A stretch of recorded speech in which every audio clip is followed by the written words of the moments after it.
विचिकित्सा मार्ग के प्रति संदेह, संशय या मार्ग के प्रति भ्रमित हो जाना।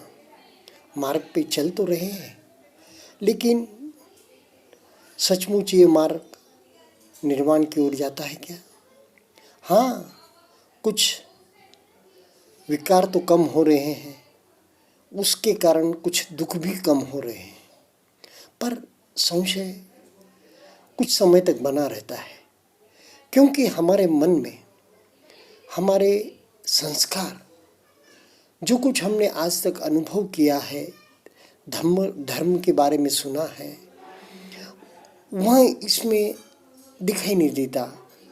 आत्मा की बात नहीं है, परमात्मा की बात नहीं है, फिर हम ये क्या कर रहे हैं? ऐसा पूर्व संस्कारों के बंधन के वजह से व्यक्ति को अनेकों बार मार्ग पर चलते हुए लगता है। अष्टांगिक मार्ग है, मार्ग तो भला है, पर सचमुच इसमें प्रगति हो रही है क्या? ऐसे एक न अनेक प्रश्न मन में उठते हैं। तो इसे कहा गया है न्यूरन पब में यह भी एक आवरण है, न्यूरन है। यह भी एक मोहजाल है, बीच में आने वाला रोड़ा है, हमारा स्पीड ब्रेकर है, जिसे महासतिपट्ठान सूक्त में भगवान बुद्ध ने धम्मानुपश्यना में जो न्यूरन पर्व है, उसमें ये 5वां न्यूरन है, जो व्यक्ति के साधक के प्रगति में बाधक है। तो इसमें कहा गया है कि इस प्रकार के संशय, भ्रम, संदेह बार बार उठते हैं, तो साधक जानता है मेरे मन में संशय उठा और ये संशय में मैं मार्गक्रमण कर रहा हूँ, विचरण कर रहा हूँ, विचार कर रहा हूँ, और ये संशय समाप्त हुआ। क्योंकि तब साधक जब संशय का धम्म उठता है, यानी कि चित्त पर उस प्रकार के विचार, वितर्क लेकर उठते हैं, तो साधक उसे शरीर पर की वेदनाओं के साथ अनुभवन करता है, तो वह भी छिन्न भिन्न होकर टूट जाते हैं, या वहाँ धम्म विचय होता है। धम्म का ये जो न्यूरन का धम्म उठा है, संशय का, संदेह का, विचिकित्सा का, उसका विघटन, विश्लेषण होने लगता है। इस प्रकार साधक जानता है कि अभी ये इस प्रकार मेरे मन में संशय उठा और धीरे धीरे अब ये संशय समाप्त हो गया, अब ये संशय नहीं है। इस प्रकार हर धर्म का उदय वे साधक ने देखना, यही विपश्यना है। पर वेदनाओं के साथ देखेगा साधक, जब भी उसका क्षय होगा, उसकी निर्जरा होगी, या वह धम्म को तटस्थ भाव से देख सकेगा कि यह विचिकित्सा अभी उभरी है। यह कब देख सकेगा? जब वह शरीर की वेदनाओं के साथ इसको जानेगा, तब कहीं उसकी प्रगति आसान हो जाएगी।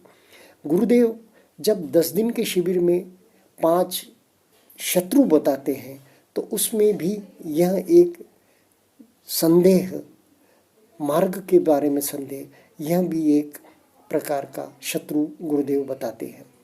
अब देखिए ना, कितने भी शिविर हो जाए, मार्ग में कितना भी साधक आगे जाए, लेकिन जब तक सोतापन्न अवस्था प्राप्त नहीं होती, कहते हैं तब तक इस प्रकार के भ्रम, संदेह उठते रहते हैं और वो विघटित भी होते रहते हैं, उनका क्षय भी होते रहता है। भले ही परमानेंट तौर पर उसका निर्जरा न भी हो, तो भी उस संशय का जब हम वेदनाओं के सहारे, उसे शरीर की काया की वेदनाओं के सहारे देखते हैं आलम्बन लेकर, तब वह विघटित हो जाता है, या वो हम उससे मुक्ति पाते हैं और मार्ग में आगे बढ़ते हैं। तो देखिए, मैं एक बार धम्म तपोवन में 10 दिवसीय शिविर कर रहा था।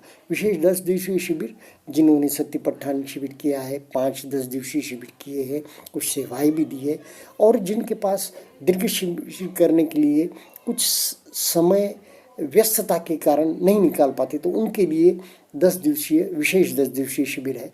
उसमें एक 60 की उम्र के साधक, जो पके हुए साधक लग रहे थे, वे आचार्य जी से पूछ रहे थे कि अब मुझे बताइए कि जब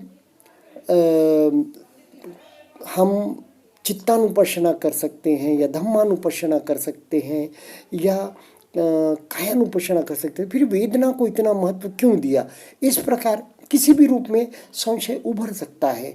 तो वेदनाओं को महत्व देने का कारण तो हमने पिछले 1-2 जो हमारे वीडियोस थे उसमें भी बताया कि षडायतन पच्चया तन्हा नहीं है, तो वेदना पच्चया तन्हा है। क्योंकि जैसे कहा भी गया है कि सब्बे धम्मा वेदना समुसरणा, यानी कि सभी धर्म मन में जब जागते हैं तो वह काया पर, शरीर पर वेदना उनके साथ ही जागते हैं। जैसे ही मन पर कोई धम्म छाया किसी भी प्रकार का, या विचार चला, या कोई वितर्क आया, या कोई और एक आधा विकार उठा, तो वह उसके साथ साथ ही शरीर पर उस प्रकार की संवेदना होती है, प्रिय या अप्रिय, सुखद या दुखद, या स्थूल या सूक्ष्म, इस प्रकार की संवेदना उठती है। तो सब्बे धम्मा वेदना, तो इसलिए साधक को वेदनाओं को जब वो देखेगा तभी उस धम्म के